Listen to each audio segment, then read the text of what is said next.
patria se abre la sesión. El acta de la sesión tercera se encuentra a disposición de las señoras y señores diputados. Se dará lectura a la cuenta. Se han recibido los siguientes documentos. Un oficio de excusas del fiscal regional de la región de los lagos, don Marcos Emilford, debido a que se encontrará en esa fecha cumpliendo compromisos institucionales agendados con anterioridad. Y se recibió también un oficio de la Fundación Hogar de Cristo, por medio del cual remite antecedentes solicitados sobre la cantidad de niños, niñas y adolescentes en situación de calle. Eso es todo sobre la cuenta. Se ofrece la palabra sobre la cuenta, señoras y señores diputados. Se ofrece la palabra sobre otras materias, puntos varios. Muy bien, la sesión tiene por objeto abocarse al conocimiento de su mandato. Están invitados y le damos la bienvenida al señor fiscal nacional subrogante, don Javier Armendáriz, al encargado de la Oficina de Análisis Criminal de la Jefatura Nacional contra los Delitos Sexuales de la PDI, el comisario Francisco Ceballos. Además asistirán los subcomisarios Víctor Bravo Núñez y Viviana Baeza Baeza, quienes pertenecen a la Fuerza de Tarea del Sename. Y también a la directora ejecutiva de la Fundación Kurt Martinson, señora Annie Martinson. Ya estaba por ahí, ¿no? Sí, ahí está. Ya. Vamos a empezar entonces por doña Annie Martinson. Puede pasar adelante, por favor. Muy bienvenida y le ofrezco la palabra.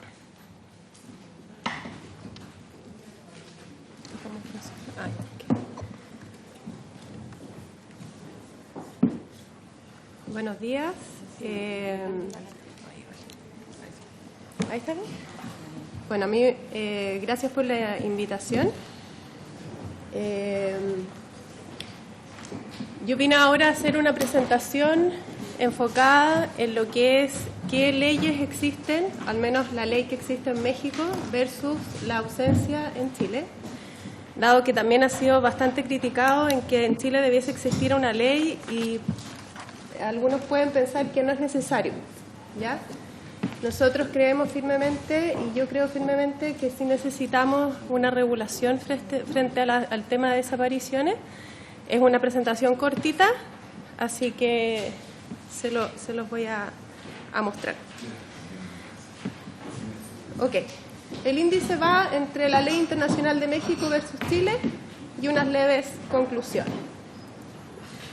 Vemos que en México, el 17 de noviembre de 2017, ahí está la fuente, se publica la Ley General en materia de desaparición forzada de personas, desaparición cometida por particulares y el Sistema Nacional de Búsqueda de Personas.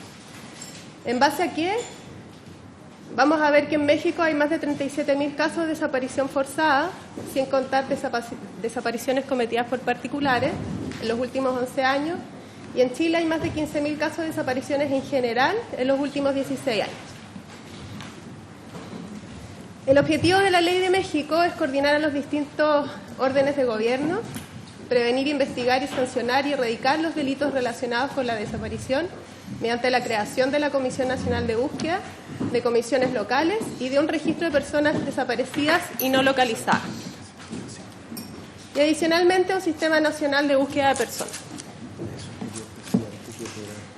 Dentro de las definiciones y comparaciones entre México y Chile podemos encontrar que México reconoce y crea una ley y protocolos establecidos en base, en marco de una ley general. En cambio, aún Chile se centra en el 98% de casos de éxito, donde la mayoría aparecen sin gestión. No existen protocolos que unifiquen a las policías, Ministerio Público y otras entidades, funcionan por separado. México crea el Sistema Nacional de Búsqueda de Personas. En Chile existe un sistema diferenciado entre carabineros y PDI. México, y esto todo está en la ley, así que lo pueden encontrar en la ley, y la pueden leer y todo. No lo estoy inventando, yo lo saqué textual. Garantizar la protección integral de los derechos de las personas desaparecidas hasta que se conozca su suerte o paradero, así como la atención, la asistencia y la protección, y en su caso la reparación integral y las garantías de no repetición, en términos de la ley y la legislación aplicable. En Chile no existe. No hay derechos hacia las personas desaparecidas. México crea el Registro Nacional de Personas Desaparecidas y No Localizadas y establecer la forma de participación de los familiares en el diseño, algo súper importante que en Chile no ocurre. Implementación y monitoreo de evaluación de las acciones de búsqueda e identificación de personas desaparecidas y no localizadas, así como garantizar la coayudancia en las etapas de investigación de manera que puedan verter sus opiniones, recibir información y aportar indicios o evidencias. En Chile no ocurre. Ejemplo, cuando hicimos la encuesta con Personas Chile y la Fundación a distintas familias, donde participaron 38 familias aproximadamente, muchos mencionan que la Fiscalía no realiza diligencias posteriores a los 3 días y dentro de la primera semana. Otros mencionan que las diligencias que ordena la fiscal son presión de la familia. Otros que el fiscal de forma autónoma realiza diligencias y menciona que no fue necesario que el fiscal realice diligencias. Apareció la persona. México crea las fiscalías especializadas, a la Fiscalía Especializada de cosas más locales, cuyo objeto es la investigación y persecución de los delitos de desaparición forzada de personas y la cometida por particulares. En Chile no existen fiscalías especializadas, tampoco existe un procedimiento unificado y coordinado a nivel nacional y en conjunto con las policías. México define el grupo de búsqueda, el grupo de personas especializadas en materia de búsqueda de personas de la Comisión Nacional de Búsqueda que realizarán la búsqueda de campo, entre otras. En Chile existen grupos de búsqueda y generalmente participa el GOPE, canes de búsqueda, carabineros y TDI, apoyos de ONG, bomberos. Es decir, se puede establecer equipos nacionales, por lo general son pocos, pero en Chile no existe una definición o organización coordinada. En México se establece una definición de persona desaparecida y persona no localizada, algo súper importante porque vamos a ver una diferencia que a la persona desaparecida se le define a la persona cuyo paradero se desconoce y se presume, a partir de cualquier indicio, que su ausencia se relaciona con la comisión de un delito. Persona no localizada se relaciona con probable comisión, no se relaciona con probable comisión de un delito. Hay una diferenciación, por lo tanto, influye en cómo el fiscal va a investigar. En Chile no existe diferenciación de la presunta desgracia, donde el mismo Ministerio Público, en la Ley de Transparencia y abajo, nos contesta lo siguiente. Presunta desgracia se entiende por presunta desgracia la pérdida o extravío temporal o permanente de una persona natural de quien se ignora su paradero, a quien le podría haber ocurrido algo. Sin embargo, en términos jurídicos, la presunta desgracia no se encuentra calificada como figura penal, por lo tanto no constituye crimen, simple delito, falta ni un cuasi delito. Según PDI, establece criterios de riesgo alto, medio y bajo, pero no se ha registrado por alguna familia que se le hayan aplicado este criterio y se desconoce. En el caso de mi hermano, al menos yo nunca vi esto. No vi qué criterio pudieron haber aplicado. México crea en la misma ley el protocolo homologado de búsqueda, que se define el protocolo homologado de búsqueda tanto de personas desaparecidas como no localizadas. Entendamos que las desaparecidas pueden constituir algún delito por cualquier indicio y las no localizadas no constituyen algún presunto delito. En Chile, cada policía cuenta con sus protocolos, sistemas y de manera de actuar. En caso de la Fiscalía depende de la buena voluntad del fiscal. Pero esta es una respuesta que nos da también la Ley de Transparencia abajo, cuando yo hice varias preguntas al Ministerio Público y me pone, pero le insisto, dependerá del caso en cuestión y ello es competencia privativa del fiscal de la causa.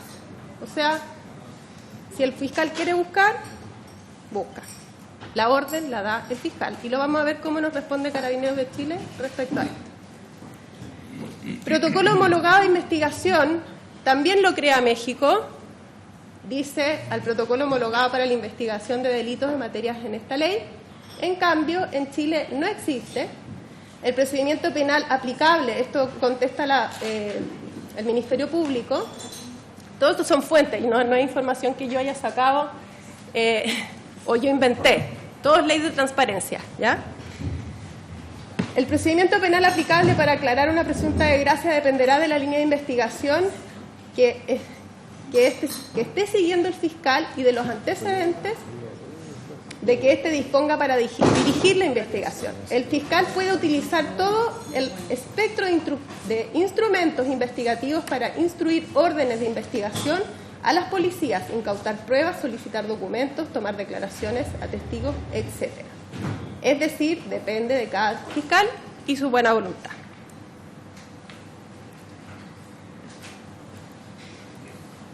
Para ir terminando, también está el Registro Nacional de Personas Fallecidas y No Identificadas. Al Registro Nacional de Personas Fallecidas y No Identificadas y no reclamadas, que concentra la información forense procesada de la localización, recuperación, identificación y destino final de los restos. Eso es lo que está creando y creó México.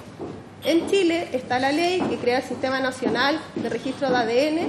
Sin embargo, en el artículo 16 no permite que las osamentas o cadáveres encontrados sean de carácter investigativo, dado que la orden de identificación de huellas o evidencia está sujeta por orden de un fiscal. Registro Nacional de Fosas. El Registro Nacional de Fosas Comunes o de Fosas Clandestinas, que concentra la información respecto de las fosas comunes que existen en los cementerios. Ahí estamos viendo, obviamente, la realidad de México, por lo tanto hay otra cantidad de información que deben registrar. ¿Qué es lo que pasa en Chile? Se debe verificar dónde quedó el cuerpo NN que nos fue reclamado. Esto yo lo pongo en pregunta porque realmente no lo tengo claro, ¿ya? ¿Se van a fosas comunes en cementerios? ¿Existe algún procedimiento? ¿Se levanta material genético o alguna otra evidencia que permite relacionar a la persona NN con algún desaparecido? No sabemos. Hasta el momento tenemos el registro de 3.000 personas NN que pasaron por el servicio médico legal y sus cuerpos no sabemos dónde están, alguna fosa común, pero no sé si hay un registro o un procedimiento para poder recuperar esa información. En el artículo 7 de esta ley, las niñas y niños y adolescentes respecto a los cuales haya noticia, reporte o denuncia de que han desaparecido en cualquier circunstancia, se iniciará carpeta de investigación en todos los casos y emprenderá la búsqueda especializada de manera inmediata y diferenciada. Chile, no sé cuál es el procedimiento, ya que ni siquiera están sus afiches en difusión. Algo básico, el inicio de una búsqueda. Recordemos que la misma PDI menciona que hay 889 menores desaparecidos en los últimos 5 años y no vemos las 889 fotos de esos niños desaparecidos. Algo básico es la difusión de búsqueda. En el artículo 13, los delitos de desaparición forzada de personas y desaparición cometida por particulares serán perseguidos de oficio y tienen el carácter de permanente o continuos. En tanto la suerte del paradero de la persona desaparecida no se haya determinado o sus restos no hayan sido localizados y plenamente identificados. En los casos de los delitos previstos en esta ley, no procederá el archivo temporal de la investigación, aun cuando de las diligencias practicadas no resulten elementos suficientes para el ejercicio de la acción penal y no aparece que se puedan practicar otras. Qué importante esto porque las causas en Chile han sido cerradas y el proceso de volver a investigar con información que les suele llegar a la familia después de un largo tiempo no suele ser tomada en cuenta, en general, recibiendo respuesta como esa información no es relevante. Aquí estoy poniendo los peores casos, ¿ya? Pero también resulta que es mucha insistencia que la familia tiene que hacer para que los casos se vuelvan a abrir y se vuelvan a investigar. No voy a hablar de todos los fiscales porque sé que el fiscal de La Serena que está llevando el caso de Marco Roldán, no me sé su nombre, pero realmente ese fiscal, yo me saco el sombrero y me hubiese encantado que hubiese estado en el caso de mi hermano. Es otra cosa cuando él tomó el caso de Marco Roldán. Y porque lo he visto. He conversado con su familia. Conclusiones. Las conclusiones no las voy a dar yo, sino que las da el mismo Ministerio Público, la Ley de Transparencia. La Fiscalía no cuenta con instrucciones generales en la materia y de modo tal que los procedimientos dependerán de las características y circunstancias en cada caso en particular. El Ministerio Público no ha impartido instrucciones generales sobre presuntas desgracias, por lo que no existe un criterio establecido. Dependerá de cada caso en particular el tiempo que se considera adecuado de búsqueda. Ok, si no tengo un criterio, es grave lo que me responde Carabinero. Ley de Transparencia. Sin perjuicio de lo anterior, cabe indicar que las diligencias que ejecuta Carabineros como línea investigativa en búsqueda de personas desaparecidas, como las acciones y tiempos de búsqueda, corresponden a las instruidas por el fiscal a cargo de la causa. Y si no tengo criterios, no puedo buscar. Las denuncias que acoge Carabineros por presunta desgracia en los tiempos de hallazgo de las mismas, por su variabilidad, no se encuentran parametrizadas por tiempos, productos y en su relatividad. Entonces, eso es todo. Para terminar, ¿por qué hay tantos niños desaparecidos? Porque realmente no hay procedimiento en este caso. Sí se puede establecer una ley, marco, sí se puede establecer las bases y de ahí que empiece a caer todo lo que son procedimientos homologados, tanto de búsqueda como de investigación. Muchas gracias. Bueno, muchas gracias. Agradecemos a la señora Annie Martinson y a la Fundación Kurt Martinson por su testimonio, por el trabajo y por este diagnóstico. No sé si le parece a las señoras y señores miembros de la comisión que podamos escuchar a todos nuestros invitados y después abrimos una ronda de preguntas. Está el fiscal nacional, subrogante, y el representante de la Policía de Investigaciones. ¿Le parece? Lo escuchemos a todos y después acumulamos las preguntas para que las puedan anotar indistintamente a cualquiera de los tres invitados. Entonces, vamos a escuchar ahora al fiscal nacional subrogante, don Javier Armendari, está acompañado también por don Rolando Melo.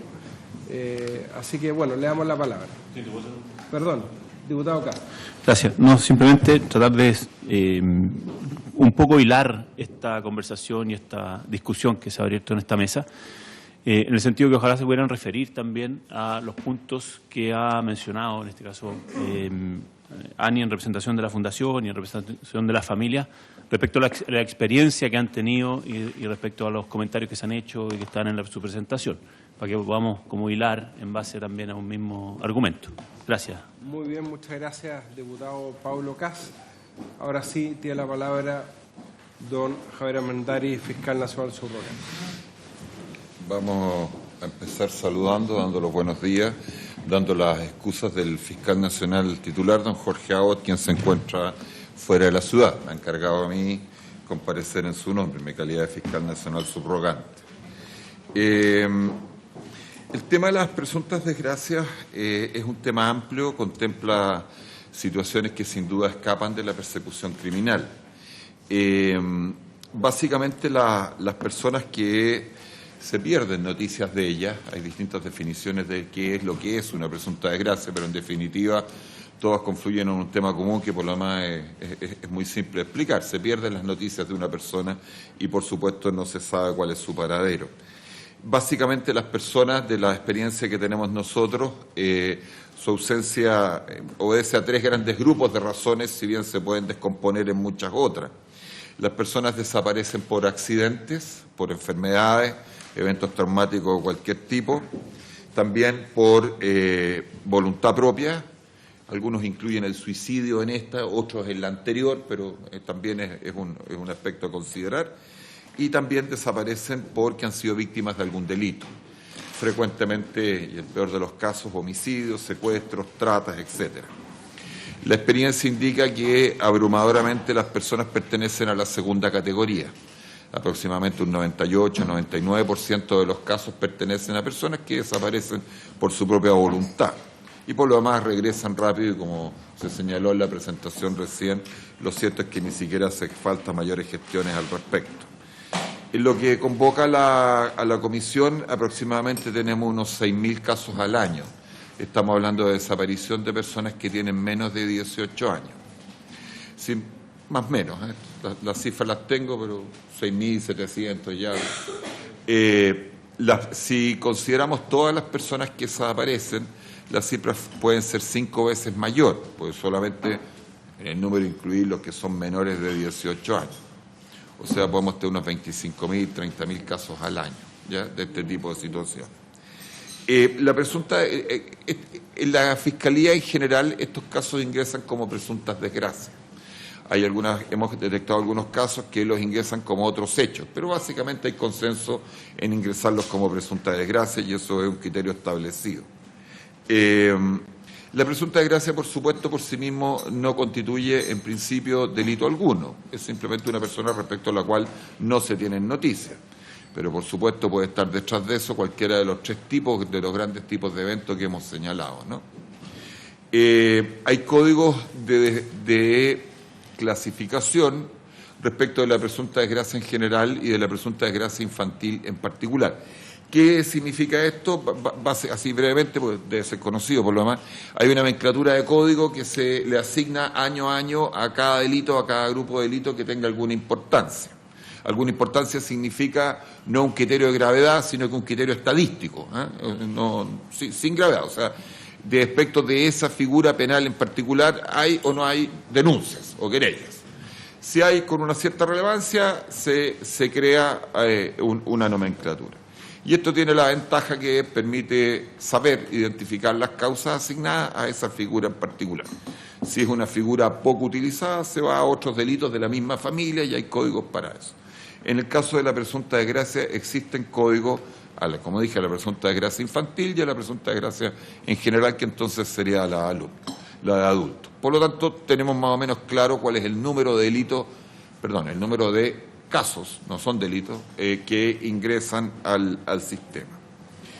En las presuntas desgracias son materia de trato preferente de las fiscalías en cuanto a su ingreso. Ahora, tal cual como acaba de referir la señorita Martinson, no existe una instrucciones, un instructivo, un protocolo a nivel interno que esté vigente en la Fiscalía respecto a la tramitación de estas causas. Hay uno en generación, yo creo que aquí Rolando me ayudará, podremos tenerlo aquí un par de meses, ¿eso? Sí. A un par de meses podría estar vigente y la verdad que es un protocolo bastante completo. Hay que tratar de que las cosas no sean muy extensas porque entonces pasa que no se empiezan a leer, ojo con eso, que trata las distintas situaciones frente a las cuales se pueden ver enfrentado un fiscal en cuanto a una denuncia por presunta desgracia, que como dije es un abanico muy grande de situaciones. Y conlleva ciertos criterios de actuación y qué es lo que tiene que hacer el fiscal, que es básicamente en cuanto al tratamiento interno del caso, o sea, qué es lo que deben hacer las fiscalías locales con ese tipo de denuncias, qué es lo que deben hacer en términos de nuestros organismos auxiliares, escúchese las policías, el servicio médico legal y otros, y también algunos protocolos de actuación que suelen ser dejados de lado por los fiscales, hay que reconocerlo,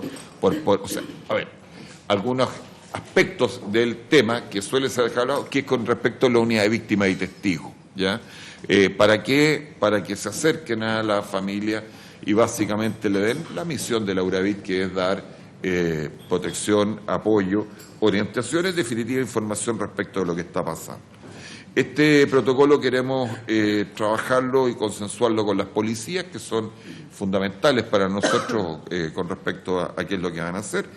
Y tenemos desde el año pasado una conversación con la ONEMI para suscribir un protocolo a este respecto. Hay que decir, sí, que obviamente la ONEMI y su sistema de protección civil está más bien enfocado a los eventos masivos, ¿no? Más bien de desastres masivos, pero han apoyado algunas investigaciones a lo que es nivel local. Y ahí, un tema que conversábamos con la señora Martinson el viernes, yo diría la necesidad de que lo que es la búsqueda agreste se encargue de algún organismo especializado. Voy a tratar de ser claro esto porque puede haber alguna confusión. Cuando se presenta una denuncia por presunta desgracia, el espectro del abanico es muy amplio, lo que puede haber detrás, ¿no es cierto? Es muy amplio. Pero puede que en algún momento, ya sea por un acto voluntario de la persona o por acto de tercero, la persona está en situación de, ya sea viva o lo que sería más, por supuesto, más grave, o ya definitivo es que esté muerta, pero en algún paisaje o en alguna localidad que haya que buscarla y desplegar medios para eso. Lo que estoy tratando de decir lo voy a decir más rápido, porque estoy dando muchas vueltas. Sería necesario que así como cuando nosotros le damos una orden de investigar, se la damos a la Policía de Investigaciones o se la damos a Carabineros, cuando se trata de búsqueda agreste, o sea, salir al campo a buscarla, a campo puede ser una montaña, puede ser el agua, puede ser un río, puede ser una zona indefinida muy grande del norte de Chile, lo que ustedes quieran, y justamente eso es lo que requiere un calificativo técnico, haya alguna autoridad a la cual el Ministerio Público pueda darle la orden de que lleve adelante la búsqueda. Lo digo porque de los temas que nosotros hemos visto, en general, todos son resortes del Ministerio Público más cercano, más lejano. Dar una orden de investigar, hacer un comparativo de ADN, orden de levantar unas osamentas, un cuerpo, etcétera, es una labor habitual que los fiscales están acostumbrados a hacer y está en la ley y no hay ningún problema. Pero los fiscales no están capacitados para llevar adelante búsquedas agrestes. O sea, señalar, mire, tenemos que buscar en este terreno y lo vamos a hacer de esta manera. Van a participar tales o cuales grupos de búsqueda, van a cubrir tales cuadrantes, se van a demorar tanto rato, van a hacerlo de esta manera, de esa manera. Eso es un conocimiento que la verdad algunos fiscales, y en eso hago eco lo que dijo la señora Martinson, con mejor o menor posibilidad, digamos, voluntad y manejo, lo llevan adelante. Pero es una tarea que claramente excede las labores de un fiscal. ¿Ya? Esto lo estuve averiguando un poco más y la verdad que no parece haber un órgano claro que en Chile pueda llevar adelante esa tarea. No sé si me explico, que la pueda llevar adelante, porque la ONEMI, su sistema de protección civil, parece más bien encaminado a otra situación. A mí me da la idea que los que tienen más experiencia son las policías de investigaciones para esto, pero eso ya es algo que tienen que decir ellos, si están capacitados o no, como para coordinar y decidir, digamos, para llevar adelante esta búsqueda. En nuestra experiencia, consultado a los fiscales, y lo mismo que y la situación que he visto yo o que hemos visto a nivel de la Fiscalía Nacional, se trata de un proceso, por favor que nos entendamos, la búsqueda agreste, sigo hablando de lo mismo, que se lleva adelante de la mejor forma que se pueda, digamos, en cada uno, con más o menos empleos de organismos locales, o según la voluntad que tengan, la posibilidad que tengan, cuánto se alarga la búsqueda, porque a veces esto no se logra en un par de días, sino que se alarga en el tiempo y que incluso sabemos, ¿no es cierto?, que hay casos en que ha sido infructuosa toda búsqueda. Eso es lo que yo podría informar y, por supuesto, abierto a contestar las preguntas. Recalcando entonces que el protocolo de búsqueda que vamos a sacar va a estar, yo creo, que unos 2 meses más en vigencia. Y hemos observado más que hay un proyecto de ley ya que crea la base de personas extraviadas en Chile, un proyecto de ley que se ingresó a principios de este año y que llevaría una ley, ya por supuesto no es resorte nuestro, a este respecto. Eso es, señor presidente. Muchas gracias a don Javier Armendariz, fiscal nacional subrogante. No sé si don Rolando quiere agregar algo. No, perfecto. Muchas gracias. De todas maneras, para efectos del acta, está presente don Rolando Melo Latorre, que es el director de la Unidad Especializada de Responsabilidad Penal Adolescente y Delitos Violentos del Ministerio Público. Muy bien, entonces ahora pasamos a escuchar a don Francisco Ceballos. Él es comisario encargado de la Oficina de Análisis Criminal de la Jefatura Nacional contra los Delitos Sexuales de la PDI, ¿no es cierto? Y lo acompaña además los subcomisarios Víctor Bravo Núñez y la subcomisaria Viviana Baeza, quienes pertenecen a la Fuerza Tarea del Sename. Tiene la palabra. Bien, buenos días a todos. Buenos días, señor presidente. Quiero, antes que todo, saludar por su intermedio a todos quienes componen esta comisión investigadora. No quisiera comenzar sin agradecer, antes que todo, la invitación que se nos ha cursado para visibilizar el trabajo que hemos hecho, en particular a propósito de la referencia que se hace a la denominada causa investigativa que investiga los fallecimientos de niños, niñas y adolescentes ocurridos al interior de centros del CENAME o bajo la dependencia del Servicio Nacional de Menores desde el año 2005 al 2016. Bien. He preparado una pequeña presentación, principalmente asociada a gráficos y a estadísticas, que de cierta manera permiten dar cuenta el trabajo que se ha realizado y también el contexto en el cual se ha realizado esta investigación. Desde hace un tiempo a la fecha, específicamente el año 2016, es que se genera un escenario nacional a partir de los fallecimientos que ocurren al interior del Servicio Nacional de Menores y que, por cierto, acaparan la atención de los medios de comunicación y también la preocupación social por hechos que fueron relativamente inmediatos en el tiempo. Es ahí que se conforma un equipo investigativo con dedicación exclusiva a la investigación del fallecimiento de estos niños, niñas y adolescentes, equipo solicitado, por cierto, por la Fiscalía, y con dedicación exclusiva a esta tarea en particular. El modelo de trabajo investigativo de fuerza de tarea no es un concepto nuevo, es una estrategia, una metodología de trabajo que lleva adelante la institución y que implica la integración de profesionales desde distintas áreas, con distintas experticias, para conformar un equipo de trabajo que permita abordar un fenómeno delictivo cuando este fenómeno delictivo adquiere una complejidad bastante más importante en términos investigativos y en términos demandantes en cuanto a diligencias a realizar. Y es que en este caso en particular y a solicitud de la Fiscalía, como bien señalaba, se conforma este equipo de trabajo, ¿ya? Esto se formaliza con fecha 4 de agosto del año 2016, se integra por 10 oficiales investigativos de distintas especialidades, desde homicidios, delitos sexuales, investigación criminal y también desde el Instituto de Criminología, ¿ya? Hay que entender que es una investigación que se realiza a nivel nacional, que tiene características particulares, porque ocurren en escenarios que son bastante particulares y que dan cuenta, de cierta manera, de una estructura, o como también lo señalamos en nuestro análisis nacional de centros, da cuenta también de cómo funcionamos en términos del trato hacia la infancia en Chile.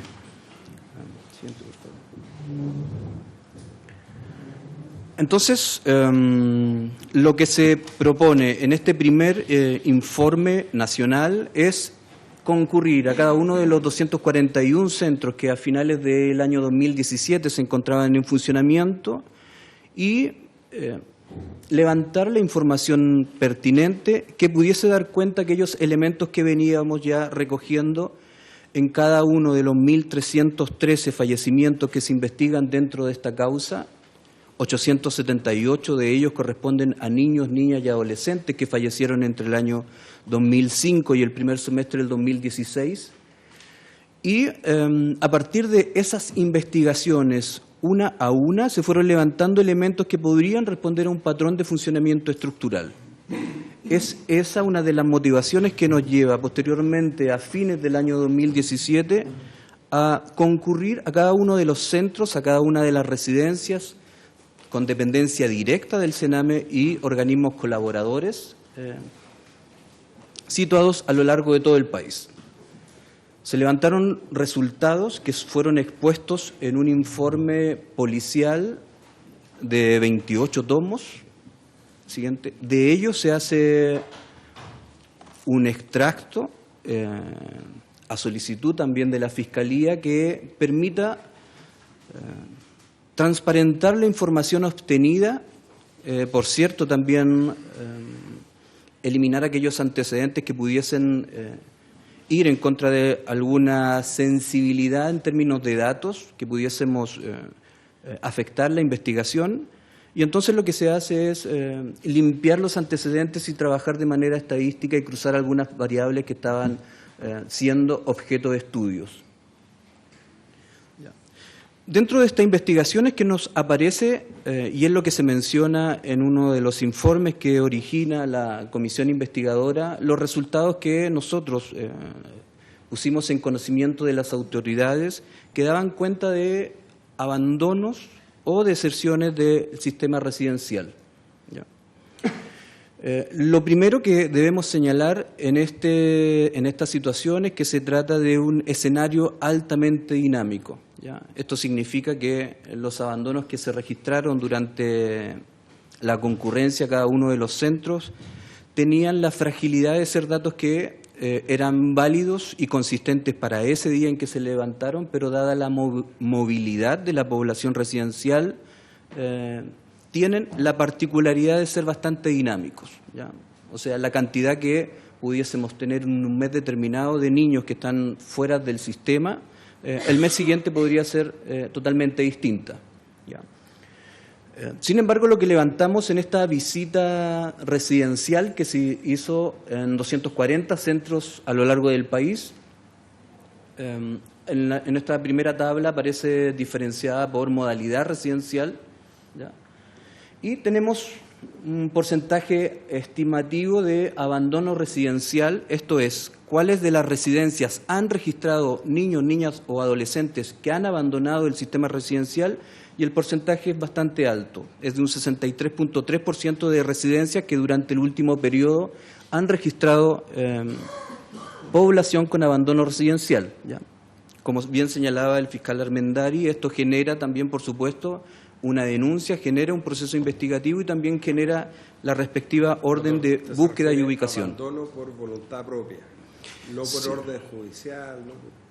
Lo que tenemos son jóvenes que abandonan la residencia por voluntad propia. La mayoría de ellos, estamos hablando de un porcentaje también bastante elevado, del 98-99% de adolescentes, principalmente adolescentes que abandonan la residencia por voluntad propia, pero a lo que vamos es que se genera de igual forma, el procedimiento equivale a lo que se genera con una presunta desgracia, ¿ya? Esto es que se abre una investigación, se realizan los procesos de búsqueda, ¿ya? En los lugares que pueden ser de mayor recurrencia o habitualidad para el joven, principalmente vinculado a la casa de familiares, casa de amigos, ¿ya? Pero de todas maneras son ingresos estadísticos que vienen a aumentar esta cifra de personas que están bajo esta figura de presuntas desgracias. Bien, el porcentaje es bastante elevado, pero hay que considerar que si restáramos de estas residencias aquellas donde se hace bastante poco probable que existan abandonos residenciales, por ejemplo, aquellos centros que atienden a población de lactantes o centros que atienden a personas con discapacidad, donde la movilidad es bastante reducida y por lo mismo las posibilidades de realizar un abandono voluntario es bastante escasa, por no decirlo nula.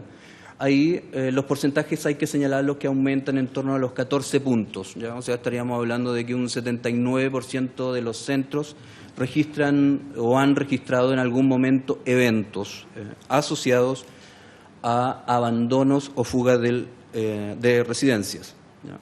Hablo de eventos porque estos números reflejan efectivamente eventos. Hay niños, niñas o adolescentes que llegan a registrar hasta 100 fugas o abandonos desde una residencia determinada.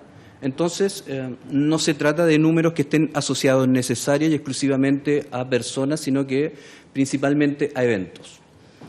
Un gráfico que se relaciona con la concentración de estas fugas o estos episodios de evasión a lo largo del país, de acuerdo a la distribución geográfica, y ahí nos encontramos que en la mayoría de las regiones el 50% de los centros se ve afectado por abandono o fuga de las residencias, ¿ya? En algunas regiones como los Lagos y la región Libertador Bernardo Higgins con porcentajes también bastante altos, ya que superan el 75%. Otra de las variables que se investigó fue cuántos de esos centros al momento de la concurrencia se encontraban con personas, con niños o adolescentes que en esos momentos se encontraban fuera de la residencia y por lo tanto sin un paradero desconocido, ¿ya? Y por lo tanto, como les señalo, en materia de esta búsqueda o materia de diligencia investigativa para dar con el paradero de ellos. Y ahí el porcentaje disminuye a un 28.3% de residencias donde al momento de la concurrencia de la PDI se registraban niños, niñas o adolescentes que se encontraban sin un paradero conocido. El mismo gráfico por distribución regional, vemos que evidentemente es menor las cifras que corresponden porque estamos hablando de desapariciones o abandonos al momento de la visita.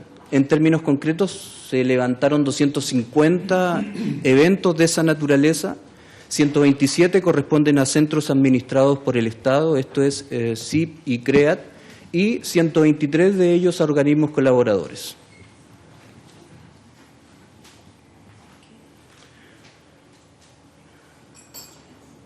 Bien, al hacer este mismo ejercicio en términos de fugas y abandonos históricos durante el último trienio, el porcentaje, digamos, es bastante equivalente entre centros administrados por el Estado y organismos colaboradores, ¿ya?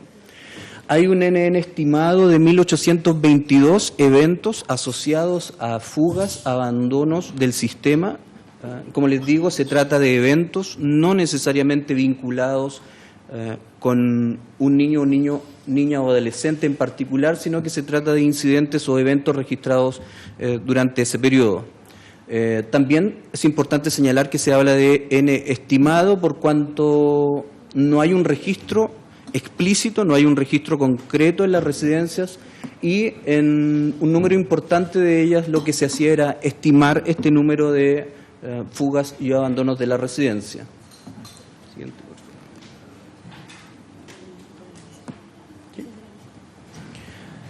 Siguiente, por favor.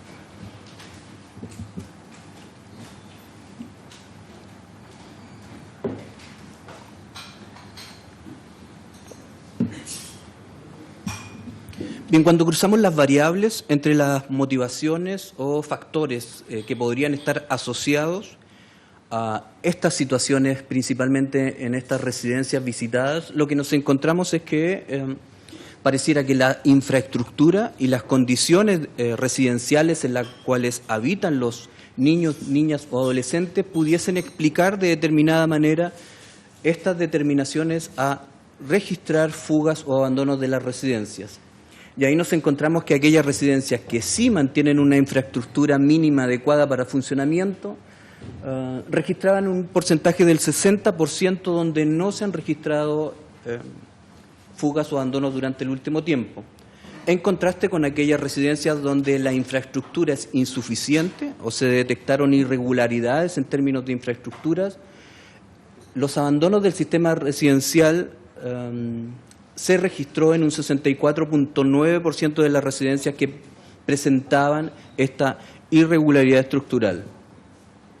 Otra de las variables que pudo ser pesquisada como relevante y como un factor de riesgo para este tipo de escenarios y que propenden principalmente a estas fugas o abandonos residenciales está dada por la existencia o no de personal especializado para la atención de casos complejos durante 24 horas del día. Claro, y ahí nos encontramos también que aquellas residencias que no contaban con este personal especializado en términos de residencial, aquellas que no contaban con este personal especializado tenían un alto porcentaje de abandono del sistema residencial versus aquellas que sí contaban con este personal especializado, donde un 62.5% de estas residencias no presentaba fugas o abandonos durante el último tiempo. Otro de los elementos que fueron pesquisados dentro del análisis y cruces de variables tiene que ver con la cantidad de maltratos o vulneraciones de derechos a los niños residentes y la frecuencia de esto en correlación con la posibilidad cierta de que ese centro pudiese registrar estos escenarios asociados a fugas o abandonos del sistema. Y vemos que en la medida que el centro registra un mayor número de vulneración hacia estos niños, las residencias presentan también en porcentajes bastante elevados fugas o abandonos del sistema. Así que ya a partir de las 9 o 10 vulneraciones de derechos se mantiene la constante en que el 100% de los centros que registran ese nivel de vulneración registran niños, niñas o adolescentes en abandono residencial. Para resumir y también recoger un poco los antecedentes estadísticos que presentaba la comisaria Karen Hernández de la Brigada de Ubicación de Personas, lo que hacemos es un paralelo entre aquellas órdenes que son ingresadas por presunta desgracia a la institución y aquellas que son ingresadas como ubicación de paraderos que provienen de los tribunales de familia, ¿ya? Dentro de ellas también aquellos que están relacionados o asociados a niños, niñas o adolescentes que provienen del Servicio Nacional de Menores. Le reitero, y creo que es necesario hacerlo, que las cifras no corresponden necesariamente a niños distintos, sino que son órdenes que pueden reiterarse en el tiempo por parte de la Fiscalía, por parte del Tribunal de Familia, y lo que se ingresa y los datos que están ahí expuestos representan este ingreso de órdenes al sistema computacional institucional. Como vemos, las órdenes de ubicar paradero tienen menor resultado que las órdenes por presunta desgracia, porque también lo que se levanta dentro del trabajo policial es que cuando un menor de edad abandona una residencia vinculada a centros de protección, lo hace principalmente en complicidad con el círculo familiar, ¿ya? Esto evita que posteriormente la búsqueda de esos niños o adolescentes presenten esa complejidad, dada también que no cuenta con mayores facultades investigativas o policiales, sino que simplemente ubicar el paradero de ese niño que ha abandonado su hogar o alguna residencia del Sename. Entonces, por lo mismo, contando con menos facultades también obtenemos menos resultados, puesto que también son menormente invasivas. Finalmente, es solo un pantallazo que da cuenta de un análisis efectuado en términos cualitativos para poder explicar un poco y entender cuál es la lógica que hay detrás de estas desapariciones que tienen este componente voluntario en un alto porcentaje.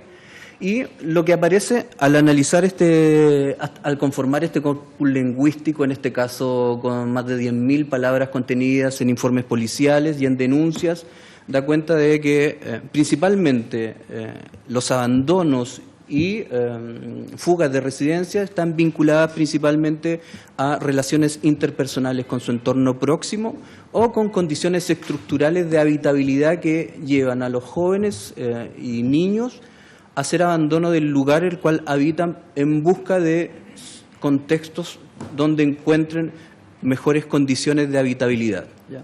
Hay que entender también que los adolescentes se desenvuelven en un periodo etario, en un ciclo vital que es bastante complejo, en el sentido de que ¿qué entienden ellos como mejores condiciones de habitabilidad o mejores condiciones en términos sociales? Entendiendo también que se encuentran en un proceso de moratoria social donde están en una constante búsqueda de una identidad y también de identificarse con grupos de pares, de identificarse con referentes, y esos referentes los salen a buscar fuera de su domicilio cuando no lo encuentran en sus casas. Ahora, haciendo relación con lo que se ha planteado anteriormente en esta sesión y en la sesión anterior, debo hacer algunas precisiones. La vinculación de estas desapariciones con comisión de delitos está asociada principalmente a delitos que tienen un carácter de voluntario o una participación voluntaria por parte de los niños, niñas o adolescentes, ¿ya? Entendiendo también que obviamente hay una voluntad teñida muchas veces por estas concepciones y estas distorsiones cognitivas propias de la edad de los adolescentes, pero lo que hemos tenido durante los últimos años son investigaciones que están vinculadas a red de pornografía y explotación sexual infantil. ¿Ya? Hay 3 investigaciones que se han realizado durante el último tiempo, 2 de ellas en Santiago, una en Copiapó, donde se ha investigado con la Fiscalía, donde hay imputados y también resultados investigativos, donde niños abandonaban las residencias en cooperación con adultos, los cuales los usaban posteriormente con fines sexuales. Por otra parte... Perdón, ¿puede precisar el elemento de voluntariedad de los menores en ese caso? Porque entiendo que ahí ellos son víctimas de un delito de explotación, no hay voluntad de parte de los menores. Sí, cuando hablo de voluntad, hablo de esta voluntad teñida que se da también obviamente porque consideramos que se trata de menores de edad y por lo tanto en términos legales no existe esta voluntad, ¿ya? A lo que me refiero es que se trata de niños que no son forzados ni sacados de sus residencias de manera violenta o contra esta voluntad, ¿ya? No hay fuerza en no hay fuerza en la separación de los niños de esta residencia. Obviamente son niños que están siendo vulnerados, que están siendo explotados, que tienen la condición de víctima y que esta voluntad, como señalo, tiene esa contaminación que es propia de la edad y la incapacidad también de poder ver los alcances que tiene la conducta que ellos desarrollan, ¿ya? Por tanto, obviamente es una condición de víctima que está presente y que así ha sido catalogada y calificada por el Ministerio Público, ¿ya? A lo que me refiero con voluntad es que no estamos hablando de secuestros propiamente tal, donde se priva de la libertad a un niño, sino que se trata de niños que transitan desde la residencia de manera voluntaria y es en estas salidas extrarresidenciales donde eran utilizados con fines de explotación sexual, ¿ya? Posteriormente, luego de eso, ellos regresaban a la residencia, ¿ya? Entonces se genera una dinámica ahí que, como les señalo, fue investigada y resuelta en términos judiciales, ¿ya? Hay personas que fueron imputadas y condenadas, como en el caso de Copiapó, donde las personas obtuvieron la condena por este delito. Y actualmente existen 2 causas que están en proceso investigativo, donde hay 11 víctimas contabilizadas, pero que funcionan bajo esta dinámica o esta criminodinámica que se ha sostenido en esta lógica delictiva.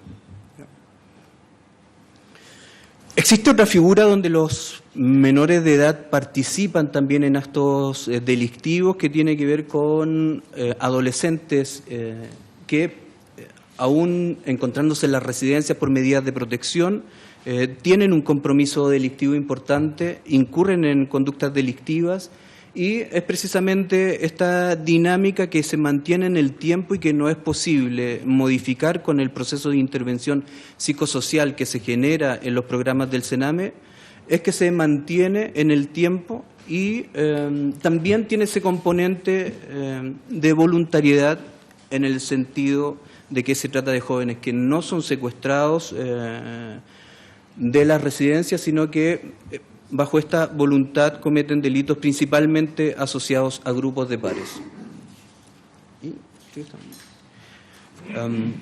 Por último, con relación a lo que se ha expuesto hoy, quiero señalar muy a grosso modo que la Policía de Investigaciones de Chile desde el año 2011 que cuenta con un protocolo para atender las presuntas desgracias, que es un protocolo de actuación policial que es bastante general, define algunas pautas de funcionamiento general, pero obviamente es bastante factible de ser modificado dado los escenarios cambiantes, dado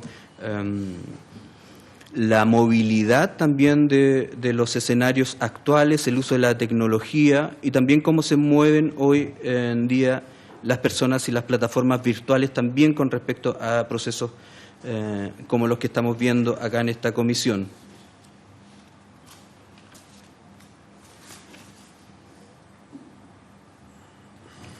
Sí, dentro de ese protocolo de actuación hay criterios para la clasificación de riesgo, la evaluación de riesgo frente a una presunta desgracia, pero hay que reconocer que esos criterios no son explícitos, no tenemos un parámetro o mediciones o puntos de corte para tomar cada determinación en esta primera instancia investigativa.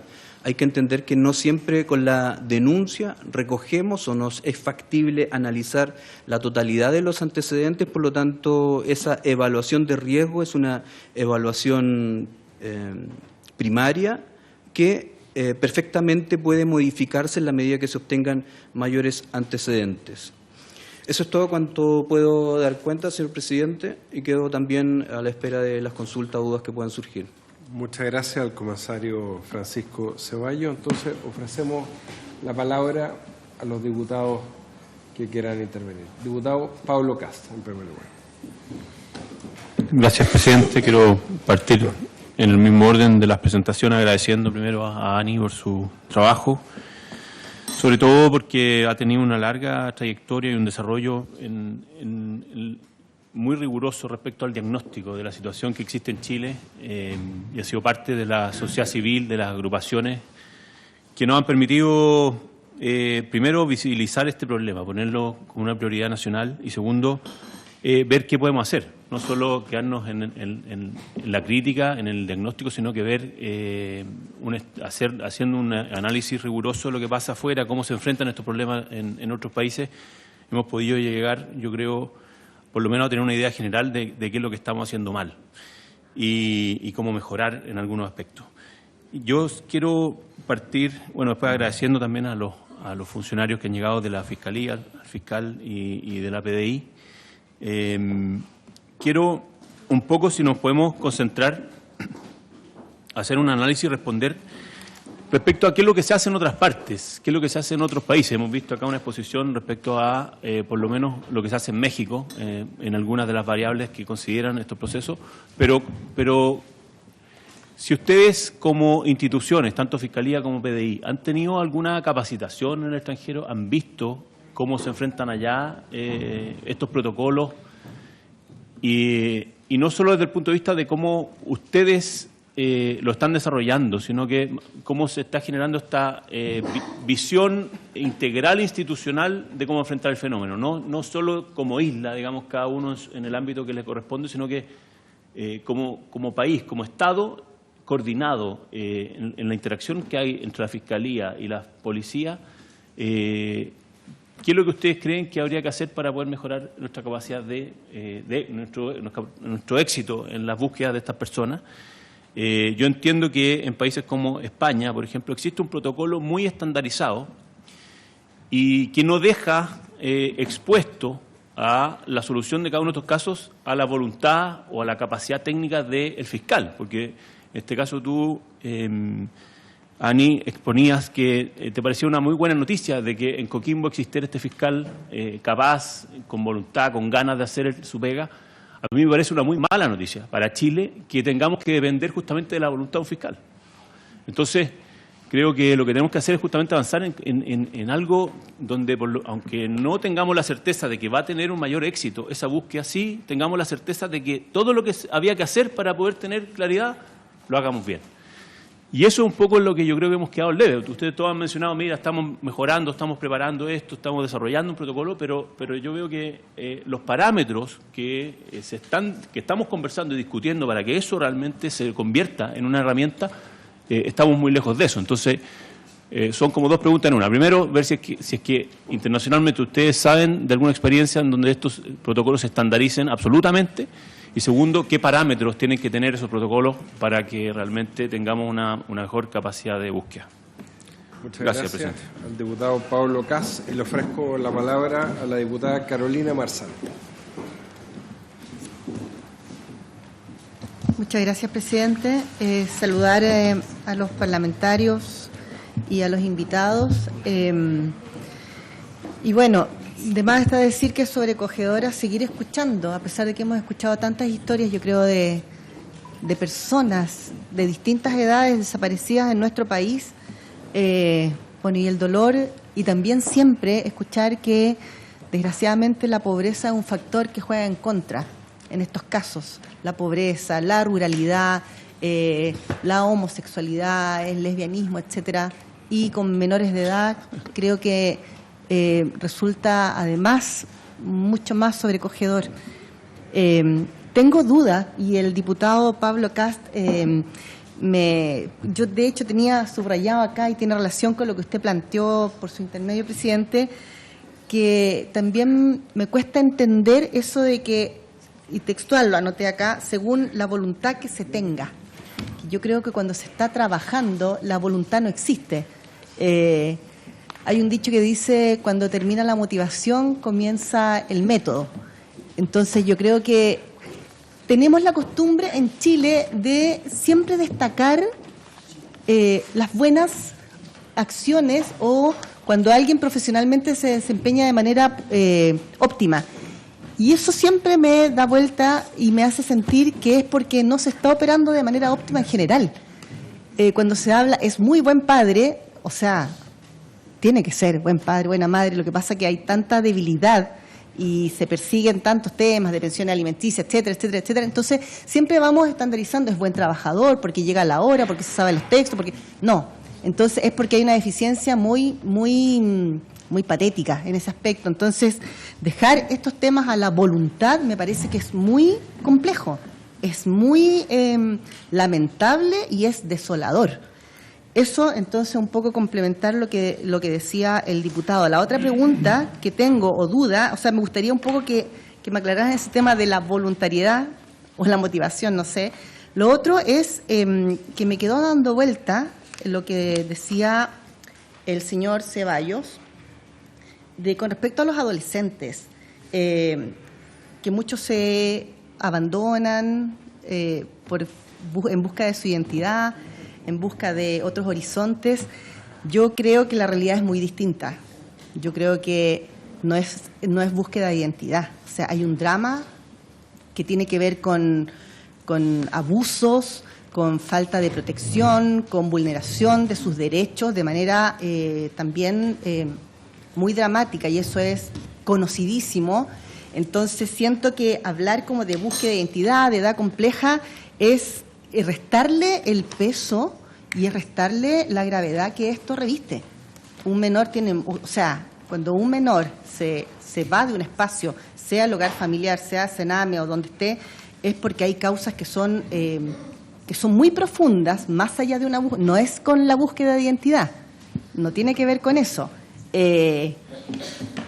Y claramente es porque se está vulnerando su protección, su integridad física, entre muchos otros derechos a los que ellos tienen que estar, tienen que tener y que se tiene que cuidar. Y la otra inquietud que tengo es si consta que tras investigar todas estas órdenes de búsqueda y recogimiento por egresos voluntarios de menores, más las presuntas desgracias, si consta que efectivamente estos menores se arrancaron, si eso consta, si está absolutamente verificado o afirmado. Y finalmente, preguntar si existe coordinación, bueno, efectiva, me da la impresión que no la hay por cómo se expresan las distintas exposiciones, pero de verla, ¿cómo se materializa esta coordinación? Porque hay diferentes registros, cada cuánto tiempo se coordinan o se conectan. Hubo una campaña que hizo la PDI que se llamaba campaña Cebra. Saber si eso tuvo efectividad, si hubo reducción de niños o niñas perdidos, si se sigue implementando, si existe convenios con municipalidades, cuántos, en fin, cómo opera eso, cuáles son los objetivos finales, etcétera. Eso, presidente. Muchas gracias. Muchas gracias, diputada Marzal. Ofrezco la palabra a los diputados, diputadas. Yo tenía una pregunta y, bueno, junto con agradecer a todos nuestros invitados, obviamente, como dice el diputado Kass, hay elementos que son denominadores comunes en las exposiciones y así queríamos resaltarlo, porque lo más importante cuando hagamos el trabajo de conclusiones de esta comisión va a ser ver cuáles son esos comunes denominadores a modo de conclusión. Pero hay un tema que nos expuso Carabineros, que tiene que ver con el Ministerio Público, que a mí me llamó la atención, porque Carabineros, junto con aclarar esta suerte de mito urbano que existe y que yo también pensé que era así, que hay que esperar 48 horas para dar un aviso de presunta desgracia.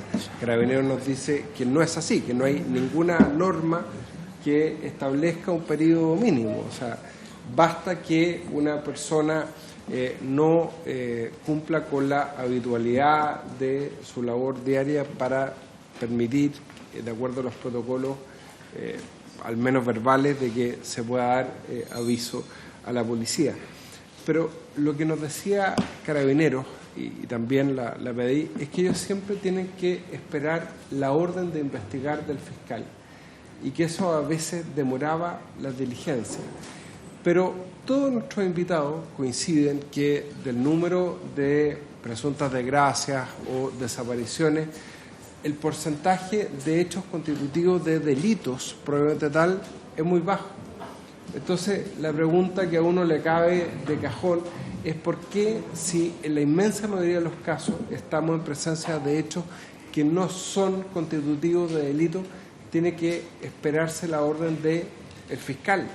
Si eso está bien, si eso está mal, no debería ser así, tiene que ver con probablemente el proyecto de ley de creación de este registro y el protocolo, que yo creo que va a ser la primera conclusión del trabajo de esta comisión investigadora, que tiene que, por ley, establecerse un protocolo y un registro, y bueno, entiendo que a eso apunta también el proyecto del diputado Pablo Cas, la diputada Marisela Santibáñez y otros diputados de esta comisión. Pero la pregunta es, ¿por qué tiene que esperarse la orden de investigar del fiscal, siendo que en la mayoría de los casos no estamos en presencia de hechos constitutivos de delito? Y la segunda pregunta para todos, en realidad para nuestros tres invitados, es ¿por qué no podemos tener un protocolo único y un registro único? Y si es deseable o no el poder tenerlo. Así que, bueno, si quieren, en el mismo orden también, para que puedan responder todas las preguntas. En primer lugar, Ani Martens.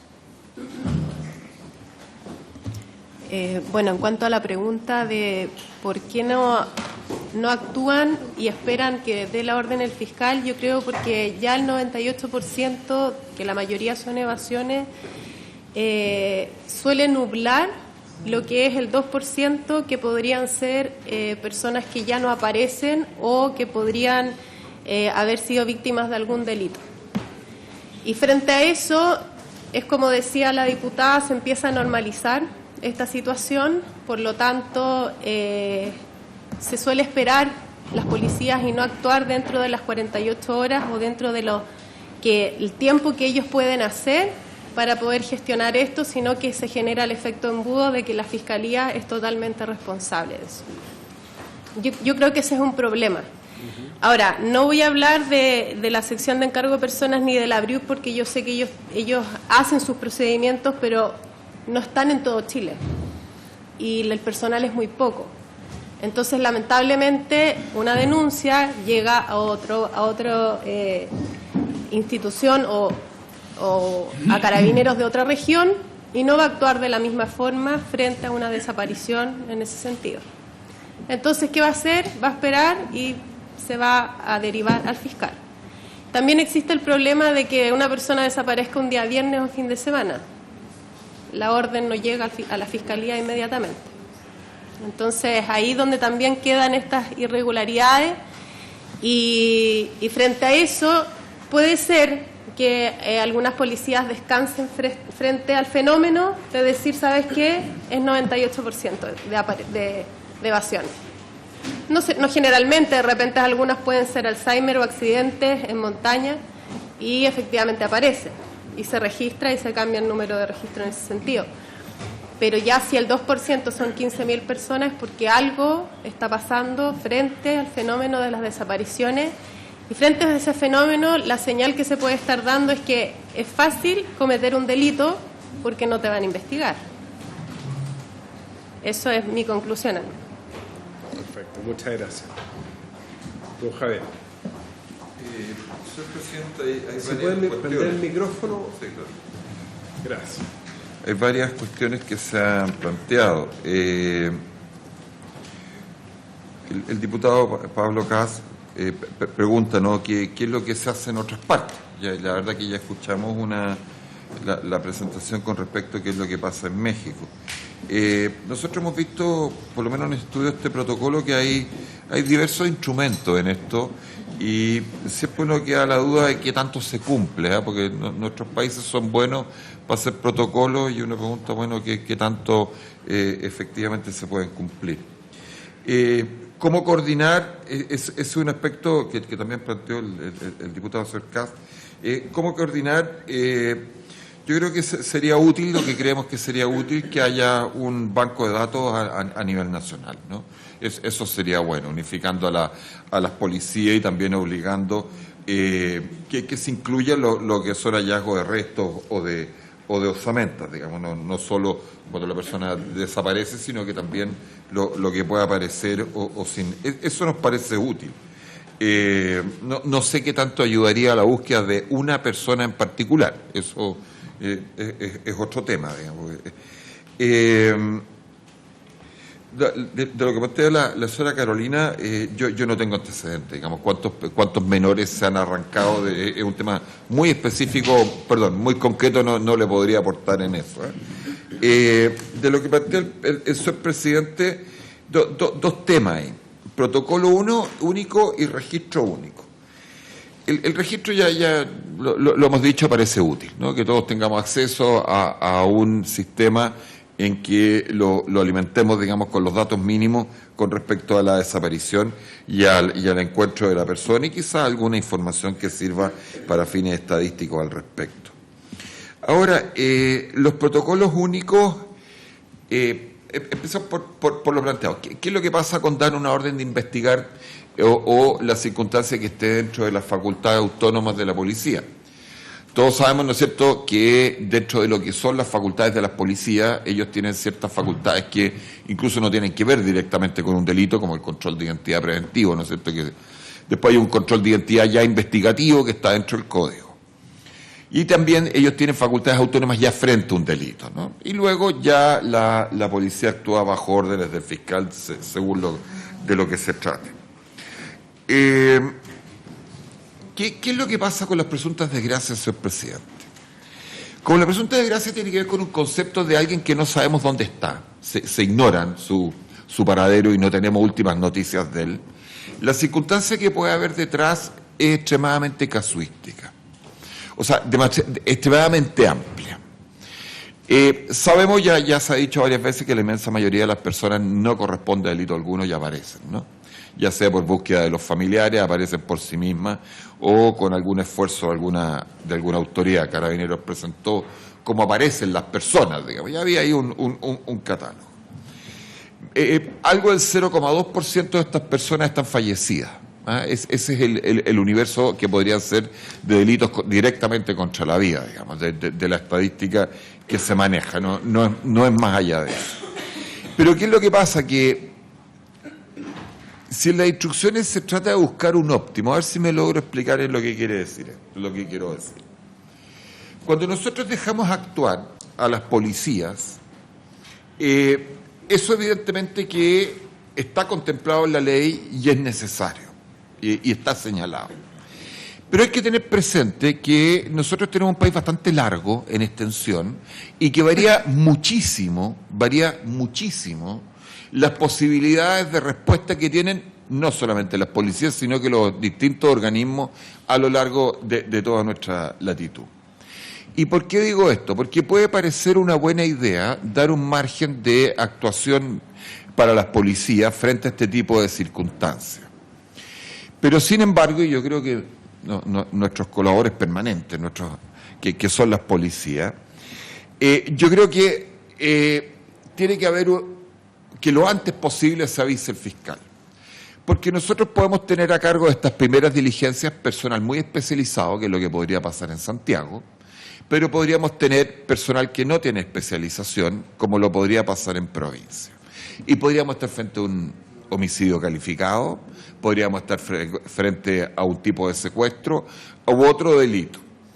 Porque lo que pasa con estos casos es que son tan casuísticos, o sea, son tan variados, que si uno prácticamente analiza caso por caso, siempre va a encontrar algo donde se podría haber hecho otra cosa, donde se cometió un error o donde se sobrereaccionó, que era el problema. Si se sobrereacciona, el problema es mucho más grave a la inversa, cuando hay una reacción que debió ser más enérgica o más clara.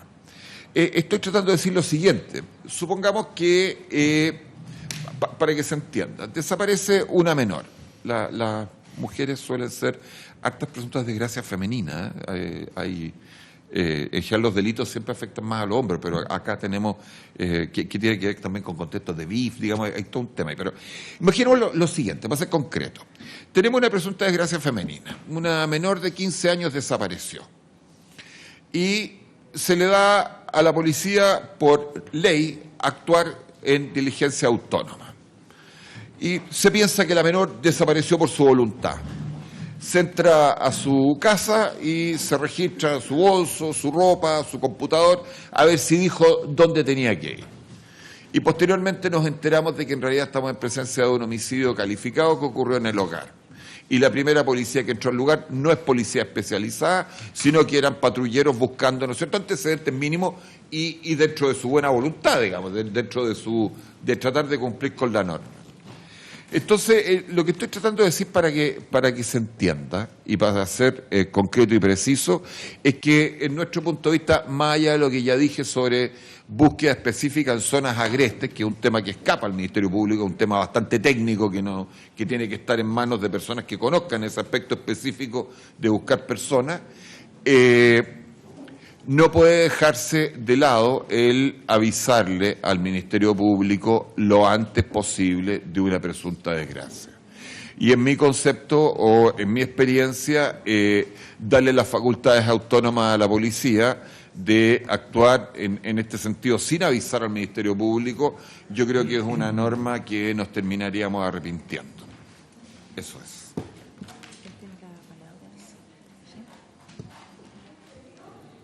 Muy buenos días. Voy a saludar a todos los que están presenciando hoy día aquí esta comisión. Vengo de una actividad en La Moneda, así que les pido disculpas y gracias al diputado Walker por presidir mientras estábamos en esa actividad. Le pasamos entonces a dar la palabra al comisario Francisco Ceballos. Muchas gracias. Buenos días, señora presidenta. Por su intermedio paso a responder algunas inquietudes que surgieron a partir de la presentación que recientemente realicé. ¿Ya? Sí. Lo primero es que sí, de las residencias del Sename que visitamos, el 88.6 de ellas se registraron vulneraciones de distinta índole contra los niños, niñas y adolescentes que eran residentes. ¿Ya? Maltratos que en un 56.9% de ellos fueron cometidos por las mismas personas que tenían al cuidado los niños. ¿Ya? Son estas situaciones, junto con las carencias de infraestructura que registran los centros, que veíamos motivan las principales causas para hacer abandono de la residencia del centro del Servicio Nacional de Menores. ¿Ya?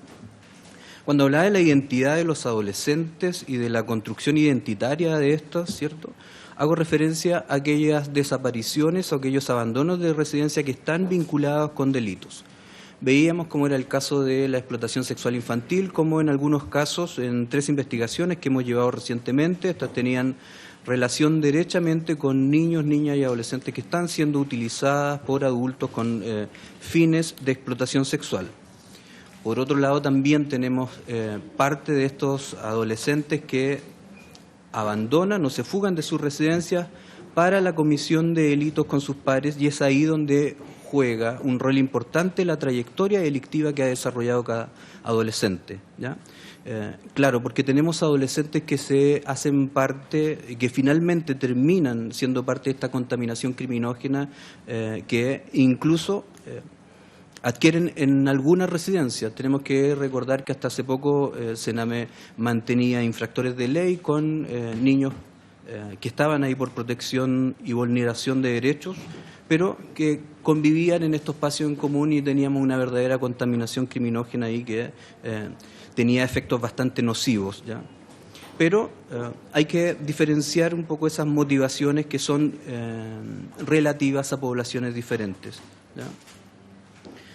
Por otro lado, se preguntaba por qué ocurre finalmente con estos niños que abandonan las residencias, qué pasa con los niños que no regresan, dónde están esos resultados o esas estadísticas que visibilicen un poco o que den cuenta de cuál es finalmente es el destino de esos niños.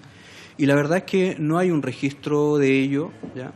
Hay que tener en consideración que incluso los niños que se encontraban fallecidos al interior de la residencia no estaban siendo registrados hasta el año 2016, que comenzamos la investigación, que aparece la figura de egreso administrativo, y eso no es un indicador válido que nos sirva a nosotros para dar cuenta sobre los resultados o el destino final de estos niños, niñas y adolescentes. Por lo tanto, es una información con la que no se cuenta actualmente porque no se ha llevado un registro riguroso de estos eventos. Hay que recordar que también esto tiene mucha relación con la normalización que se ha hecho de las fugas y abandonos de las residencias. Como les señalaba, en algunos casos hay jóvenes que presentan hasta cerca de 100 fugas durante su estancia en una residencia, y ese registro no existe al interior de las residencias, ¿no? Por otro lado, se preguntaba un poco sobre un programa de acción de la Policía de Investigaciones de Chile denominado Zebra, ¿ya? Hay que explicar que esta es una campaña de prevención que realiza principalmente el Departamento de Acción Comunitaria de la Policía de Investigaciones, pero que, como su nombre lo dice, son campañas de prevención que se realizan y que se aplican principalmente en eventos masivos o en fechas que congregan un número importante de personas, ¿ya? Y eso guarda relación principalmente con hacer que los niños, los más pequeños, lleven una pulsera que les permita ser identificados cada vez que ellos se extravían en estos eventos masivos, ¿ya? Esa es la finalidad con la que nace este programa de acción comunitaria, y tiene que ver con acciones preventivas que desarrolla la Policía de Investigaciones para paliar o evitar posibles pérdidas o desapariciones de niños en estas circunstancias, ¿ya? Por lo mismo, tratándose de una campaña preventiva, también es complejo dar cuenta de resultados, ¿ya? En términos de que, claro, se trata de una acción que previene algo que finalmente no ocurre. Entonces, ¿de dónde nos afirmamos en términos numéricos para decir que frente a esta cantidad de niños un número determinado no se perdió, no se extravió en base a nuestra intervención, ¿ya? Entonces, no hay cuenta numérica de las cuales podamos hacernos cargo respecto de cuáles han sido los resultados de esa campaña de prevención. Finalmente, en relación a lo que señala también el fiscal Armendari, creemos institucionalmente que es necesario unificar nuestras bases de datos, tener una base única de registro que nos permita, por un lado, despejar y visibilizar las cifras reales respecto de personas desaparecidas en el país. Veíamos en la sesión anterior que son números bastante dinámicos, que tienen una movilidad importante y que, por lo tanto, los resultados no están claros en términos estadísticos, ni tampoco están claros en términos de identidad. Son los mismos niños, adolescentes que se han mantenido como desaparecidos durante los últimos años, o estamos hablando definitivamente de nuevas cifras, de un indicador numérico y que no guarda relación con una persona que se mantenga en el tiempo como desaparecida. Y por ahí también Carabineros da cuenta de cómo ellos han ido también disminuyendo estas cifras, revisando uno a uno los casos que aún aparecen como pendientes. Y finalmente, con la venia de la Fiscalía, disponibilizo en este acto el informe, una copia del informe, análisis del funcionamiento residencial de centros dependientes del Servicio Nacional de Menores, del cual dimos cuenta de manera estadística y resumida de los antecedentes obtenidos acá, documento respecto del cual también se hace mención dentro de los informes que fundamentan también la creación de esta comisión investigadora, asociadas principalmente a estas situaciones de fuga y abandono de niños desde su residencia. ¿No? Muchísimas gracias. ¿Alguien más? ¿Se ofrezco la palabra? Sí. Diputada Marzán. ¿Alguien pidió? Disculpe, gracias, presidenta. Dentro de las preguntas que le hice, era, porque esto se implementó en algún momento, ¿no es cierto? Entonces, ¿no sería interesante, cuando se implementa, aunque sea una campaña limitada por un tiempo particular, levantar estadísticas después con respecto a eso para tener un catastro de cómo resultó, si fue efectiva o no, de haber habido extravíos de niños, niñas, cuánto fue el tiempo que duraron extraviados, si realmente los recursos que se invierten vale la pena porque es positivo el resultado en el sentido de encontrar niños en el caso que hayan desaparecido, en fin. ¿Con qué municipalidades también les había explicado? Sería interesante como saber, o en qué eventos y tener. Yo creo que es importante esos datos, creo que son muy importantes. Gracias, presidenta. Sí, permiso, presidenta. Existen registros estadísticos, a lo que me refería yo, que esos registros estadísticos no pueden dar cuenta de la efectividad de una campaña, entendiendo que se trata de una campaña de prevención, y atribuirse resultados en términos de aumento o disminución de niños desaparecidos en el país a partir de una campaña de prevención efectuada por la policía en contextos específicos. Sería complejo poder defender ese número estadístico. Lo que tenemos sí, tenemos el registro estadístico de dónde se ha realizado, frente a cuánta población se realizó, en qué circunstancias, y esos registros estadísticos están, y por supuesto, a disposición de esta distinguida comisión investigadora. Se ofrece la palabra el diputado Castro.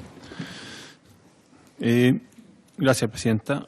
Bueno, agradecer la respuesta. Yo creo que hay varias que quedaron un poco en el aire, sobre todo las que tienen que ver con los parámetros concretos, específicos, con los cuales uno podría armar o reconstituir un protocolo para poder levantar un caso en abstracto.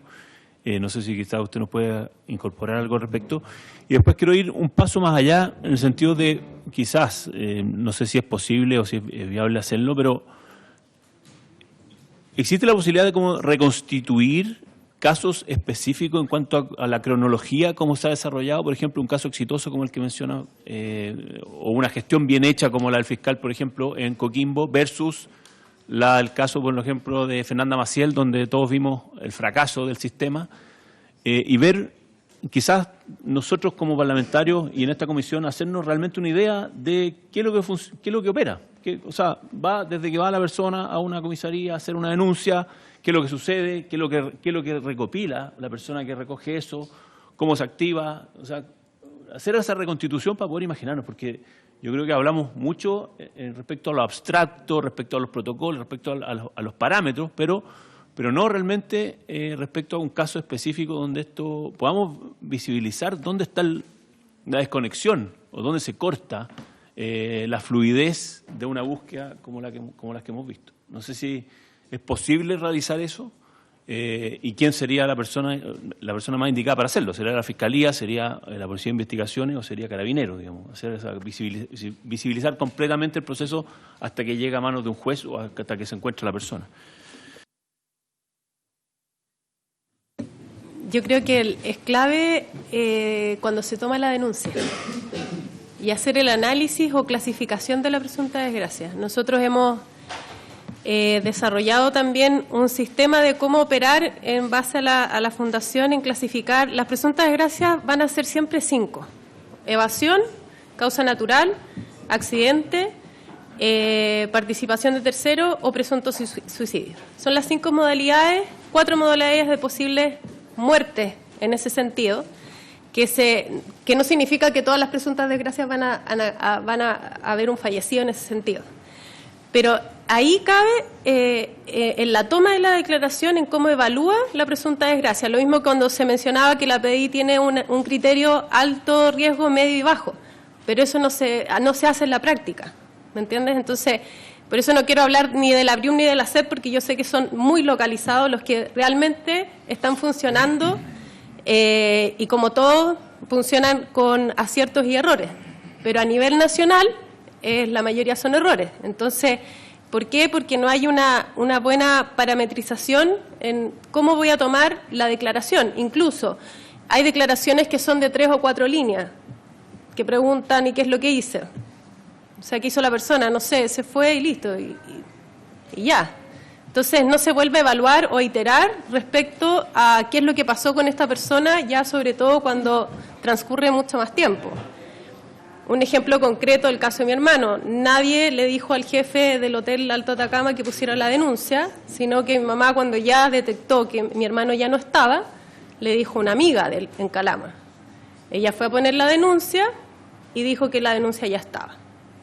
Entonces, quien toma esta declaración ve se hace una primera impresión de la situación y queda con la dirección del presunto sospechoso que nosotros tenemos y lamentable queda con esa línea.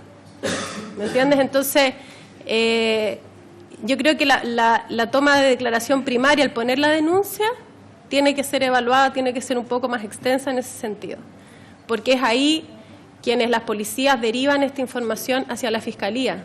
Esto yo lo mencionaba, que la Fiscalía es un gerente general que tiene que tomar una decisión, pero quien le entrega esa decisión son las policías. Ellos son los especialistas en ese tema. Eso sería. Sí, yo quiero hacer una... ¿Sí? Don Rolando. Gracias por su intermedio, Presidenta. No, solamente hacer un poco, informar lo que estamos haciendo a propósito del protocolo. El protocolo surge a propósito precisamente de las familias, que creo yo es lo más importante, es decir, aquella familia cuyo ser querido no aparece, genera evidentemente exigencias al Estado para saber dónde y qué pasó con aquella persona que desapareció. Y el problema en general entre las policías y la Fiscalía se daba por ese 98% de personas que sí aparece. Por lo tanto, las posibilidades de que aparezca una persona es del 98%. Sin embargo, hay un 2% que evidentemente o nos encontramos en presencia de un delito, ¿ya?, o en alguna desaparición que en definitiva no se recogió información oportunamente. Por lo anterior, es que junto con Carabineros, a través del CEP, la Policía de Investigaciones, a través de la BRIUP, y el Servicio Médico Legal, junto con la Fiscalía, levantamos una mesa donde estamos trabajando y levantando un protocolo para tener coordinado el Estado en esta materia, vale decir, Policía de Investigaciones, Carabineros, Servicio Médico Legal y también la Fiscalía. Ese borrador de protocolo nosotros lo enviamos a todos los fiscales regionales para que nos hicieran observaciones. Hoy día estamos en las observaciones que vamos a levantar de la Policía de Investigaciones y de Carabineros. También estamos comunicándonos con las agrupaciones de víctimas, también con la Fundación Martinson. Hemos conversado respecto del tema porque creemos que las familias nos pueden dar un insumo muy valioso para parametrizar y el trabajo que tenemos que establecer coordinadamente en las distintas instituciones. Por eso el fiscal nacional subrogante ha señalado que dentro de un par de meses yo creo que podríamos tener un protocolo de actuación de trabajo con los insumos debidos, es decir, los familiares y la experiencia de las policías que son especializadas, el CEP y el BRIUP, para que nosotros podamos seguir adelante y actuar oportunamente, que creo, y que ese 98% no desdibuje el peligro que puede representar de aquellas personas que en un 2% desaparece y que luego no aparecen en mucho tiempo. Así que esa es más o menos la situación al día de hoy, que era una de las preguntas del diputado Cast que había hecho. Eso es, señor presidente. Muchas gracias. ¿Ofrece la palabra? ¿Nadie? Bueno, yo me perdí esta... Sí, diputado Walker. No. Muy viejo.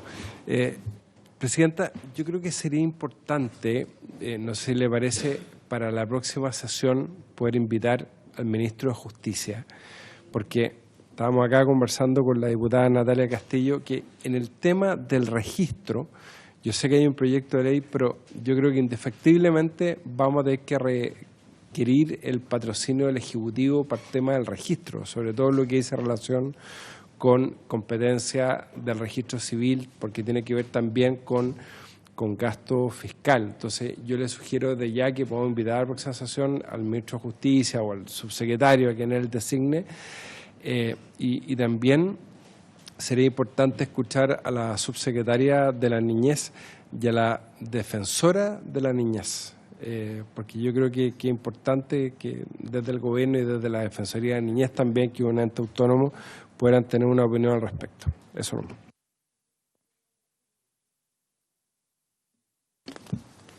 Acordamos entonces invitar a ambas autoridades a la comisión. La Secretaría ya tomó nota de aquello. A las 3. ¿Sería Ministro de Justicia? Perfecto. 3. ¿Hay que tomar acuerdo para eso? ¿No? ¿Sí? ¿Acordamos? Sí. ¿Se ofrece la palabra? Por haberse cumplido el objeto de esta sesión. Perdón, Diputado Castillo. yo sé que estamos todavía iba a hacer una pregunta. También quería, se hizo un oficio al Servicio Médico Legal respecto a el no contestado. Ah, perfecto. Si se puede reiterar ese oficio, volver a insistir en el levantamiento de eso. Y... Perfecto. Bueno, yo la verdad es que hoy día lamentablemente me perdí esta sesión. Era súper importante haberles podido escuchar, porque una de las, y la voy a aprovechar de hacer porque si no me va a quedar la duda, que era para el señor de la Fiscalía en realidad. Cuando hablan de las presuntas desgracias y cuando hay sustracción de menores de por medio, cuando se realizan estas acusaciones o se instala la denuncia por presunta desgracia, ¿qué pasa cuando eso se transforma en una sustracción de menores? ¿Qué porcentaje de aquello le llega a ustedes o qué porcentaje de aquello es lo que manejan ustedes y si eso se traspasa después a las policías? Disculpe, señora presidenta, ¿qué porcentaje de qué? No entendí la pregunta. Sí, la pregunta es que cuando a ustedes les llegan las denuncias por una presunta desgracia, ¿qué porcentaje de ellas después se transforma en sustracción de menores? ¿Tienen algún número respecto a aquello? Señora presidenta, no. Sobre eso específico, no. Lo que señalábamos es que la presunta desgracia es una denominación genérica que no constituye por sí mismo un delito. Simplemente no se sabe, no se tiene noticia de una persona y se ignora su paradero. Esa es y lo que engloba o lo que puede haber detrás de esa situación, como se acaba de decir, pueden ser distintas cosas, accidentes, enfermedades, puede ser voluntario o puede ser desde luego víctima de un delito. Las situaciones donde detrás de la desaparición de una persona hay un delito no es mucho más allá del 1%. De hecho, el 98% de estas personas aparecen en breve tiempo, ¿no? Y es por una causal voluntaria, por lo que sea, pero desaparecieron por su voluntad o dejaron de comunicarse con su familia. Ahora, ¿qué es lo que pasa cuando una presunta desgracia da origen a un delito en forma indubitada? Aquí el casuismo otra vez es amplio, pero evidentemente que si pasan los días, y sobre todo en el caso de un menor de edad, y no se tiene noticia de él, estamos cada vez más aproximando a que efectivamente puede haber un delito. Lo que se hace en ese caso en la Fiscalía se asigna esa investigación a un fiscal y que tiene que llevarla adelante como cualquier otra investigación.